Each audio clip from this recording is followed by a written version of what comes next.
یہ جو ایک کانسیپٹ ہے چھوٹا سا، اس کو ایکسپلین کرتے ہوئے آگے بڑھ جائیے گا. کوادرنٹ 1 والا، جس میں جو ہے ارجنٹ اور امپورٹنٹ دونوں چیز ہوتے ہیں، یہ کرائسس ہوتے ہیں. ظاہر ہے یہ تو کرائسس ہے نا، جو ارجنٹ اینڈ امپورٹنٹ چیزیں ہیں. جب کوئی بم دھماکہ ہو جاتا ہے تو پہلا کام تو یہ ہے کہ ارجنٹلی یہ امپورٹنٹ کام کیا جائے کہ زخمیوں کو جو ہے ابتدائی طبی امداد اور علاج دیا جائے. لیکن اس کے ساتھ ساتھ ایک ہے چیز جسے امپورٹنٹ بٹ ناٹ ارجنٹ کہتے ہیں، وہ یہ ہے کہ مستقل سوچ بچار کی جائے کہ یہ ہوا کیوں تھا، یہ کرائسس کیوں ہوا تھا، یہ دھماکہ کیوں ہوا تھا. تو ایک مستقلاً یہ سوچ بچار کرتے رہنا اور تبادلہ خیال کرنا اور سافٹ سولوشنز تلاش کرنا. دیکھیں جب تک ہمارے ہاتھ میں یہ جو اسلحہ ہوتا ہے، آتشین اسلحہ، تب تک سافٹ سولوشنز ہم سمجھتے ہیں ضروری نہیں ہے. مطلب سافٹ سولوشنز کی پھر کیا ویلیو جب ہمارے ہاتھ میں تلوار ہو. یہ اب دیکھیں اب کیا کروں میں، پروگرام بھی ہے، سب کچھ ہے. اب آپ نے ایک نئی بات شروع کر دی ہے کہ جب تک آتشین اسلحہ ہوتا ہے تب تک سافٹ سولوشنز نہیں ہم دیکھتے. میں اپنے قبائل کی طرف دیکھتا ہوں، میں امریکہ کی ایک ریاست ہے ٹیکسس، اس کی طرف دیکھتا ہوں اور ایسی کچھ جگہوں پہ دیکھتا ہوں. وہ کہتے ہیں کہ اگر سب کے ہاتھ میں اسلحہ ہو تو پھر ایک، اور یہ دنیا میں بھی رشیا امریکہ کی بات کرتے ہیں کہ وہ ان کے پاس بھی اٹامک ویپنز، ان کے پاس بھی، پاکستان کے پاس بھی اٹامک ویپن، انڈیا کے پاس بھی. تو وہ کہتے ہیں کہ ایک توازن برقرار رہتا ہے. جاز بھائی خون کے دھبوں کو خون سے صاف کیا جا سکتا ہے؟ نہیں. تو پھر ہمیں دیکھنا پڑے گا کہ آگ کو آگ سے نہیں پانی سے بجھانا پڑتا ہے. اور زمانہ اتنا خوبصورت آ رہا ہے، اس میں یہ بڑے بدنما داغ ہیں. یہ طریقے، یہ جب بھی ہم ماضی کی طرف پلٹ کے دیکھتے ہیں سولوشنز کی طرف، تو سولوشنز کی بجائے ہمیں الجھنیں ملتی ہیں. جب ہم دیکھ رہے ہیں زندگی اچھی بھلی خوبصورتی سے آگے بڑھ رہی ہے، تو ہم موجودہ قدروں کے مطابق سویلائز طریقوں سے دنیا کو ایک بہتر جگہ رہنے کے لیے کیوں نہیں بنا سکتے؟ ساقب ہم یہ جو باتیں کر رہے ہیں honestly speaking, are they practical یا پھر ہم احمقوں کی جنت میں رہ رہے ہیں؟ اگر آپ کو کوئی ٹیکنالوجیکل ایڈوانسز نظر نہیں آتے دنیا میں، اگر آپ کو سافٹ سولوشنز نظر نہیں آتے، اگر آج بھی آپ سمجھتے ہیں کہ لوگ اونٹوں پہ سفر کریں گے اور جدید طریقے جو ہیں سفر کے وہ نہیں اپنائیں گے، تو پھر ہمیں پرانے طریقوں پہ لڑائی جھگڑوں کے ذریعے، جب آپ کو پتہ ہے ابتدائی طور پر تو یہ روٹین تھی کہ کسی عورت سے شادی کرنے کے لیے 2 مرد لڑا کرتے تھے اور جو جیت جاتا تھا عورت اس کی ہو جاتی تھی. کیا آج آپ ایسا کوئی طریقہ کار سمجھتے ہیں؟ اچھا ساقب بھائی، یہ آپ نے اب دیکھیں بات سے بات مجھے، یعنی عورت کا کوئی انسان ہونا بھی نہیں مانا جاتا تھا. ایک عرض ہے ساقب بھائی، اس کا مطلب یہ ہوا جو آپ نے مثال دی اور باقی بھی ماضی کی، تو اگر انسان کو یہ خطرہ لاحق ہو جائے کہ ایک چیز کی بہت کمی واقع ہے، ایسی کوئی دوسری چیز نہیں، مجھے یہی چاہیے، یہی ایک اچھی چیز ہے، ایسی کوئی اور اچھی چیز نہیں، وہ پانی ہو سکتا ہے، وہ زمین ہو سکتی ہے، وہ زر ہو سکتا ہے، وہ زن ہو سکتا ہے، تو اس کے اوپر وہ کہتے یہ تو مجھے چاہیے. تو کیا ایسے ہی واقعی یہی پوزیشن ہے دنیا کی اس وقت بھی کہ چیزوں کا قحط ہے؟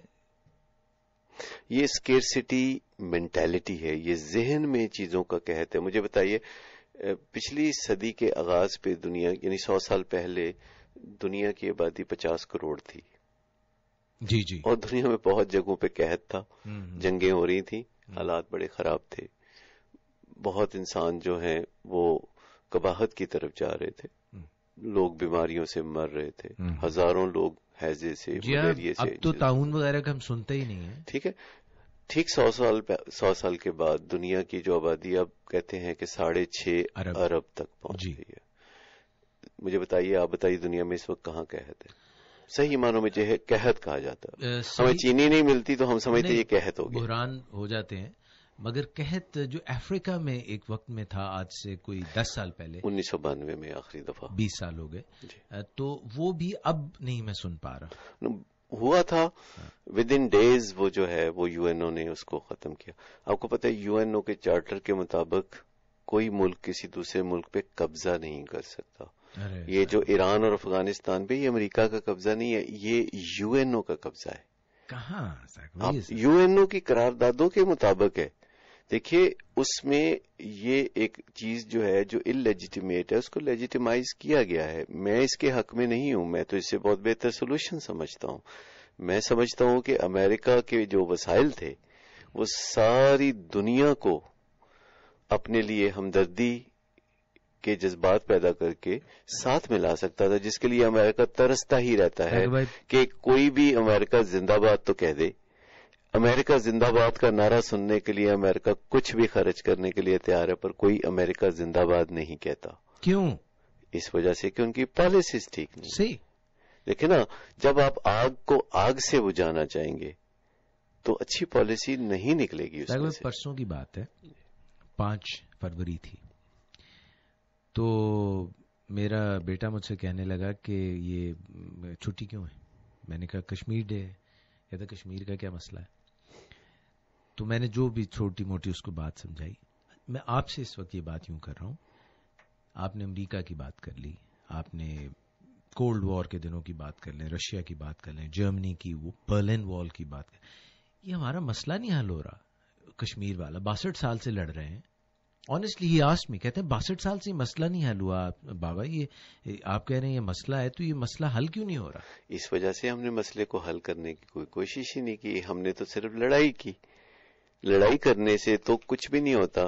وہ کہتے لڑتے لڑتے ہو گئی گم, ایک کی چونچ اور ایک کی دم. اگر اس کی بجائے یہ آپ ویسے مجھے لگا ہے جیسے یہ شیر انڈیا پاکستان کے لیے. اصل میں ہوا یہ اعجاز بھائی کہ جتنے پیسے اور انسانی جانوں کو ہم نے ضائع کیا لڑائیوں میں, اتنے پیسوں میں اگر ہم اپنے آزاد کشمیر کو سجا دیتے, بنا دیتے, سنوار دیتے. میں چند سال پہلے گیا تو مجھے آزاد کشمیر ایک انتہائی پسماندہ علاقہ نظر آیا, جہاں کوئی ہسپتال نہیں, جہاں کوئی میڈیکل کالج نہیں تھا اس وقت, نہ کوئی ٹیلی ویژن اسٹیشن تھا, نہ کوئی ایسی چیزیں تھیں. اور آزاد کشمیر کے لوگ جن کے محبت کا ہم دم بھرتے ہیں, وہ کراچی میں جا کے آج بھی 3,000 روپے پہ ہوٹلوں میں برتن مانجتے. معذرت خواہ ہوں, یہ میں باتیں کر رہا ہوں. ہم نے آزاد کشمیر کو اگر بنایا ہوتا, ایک بہت ہی مثال قائم کی ہوتی کہ خوبصورت علاقہ بنایا ہوتا, جہاں ہے ویسے خوبصورت قدرتی طور پر تو بہت خوبصورت ہے, لیکن ہم نے وہاں کیا کیا؟ کیا وہاں کوئی سڑکیں ہیں؟ کیا وہاں کوئی خوبصورتی ہے؟ کیا وہاں کوئی سہولتیں ہیں؟ کیا وہاں کوئی سکول یونیورسٹیاں ہیں؟ اچھا, اگر ایسا کیا ہوتا تو لوگ بھاگ بھاگ کے ہمارے ساتھ مل رہے ہوتے. پسماندہ کے ساتھ کون ملے گا؟ لوگوں نے بات کرنا شروع کر دی. اب دیکھیے تھرڈ آپشنز کی باتیں ہو رہی ہیں, یہ ہو رہی ہیں, وہ ہو رہی.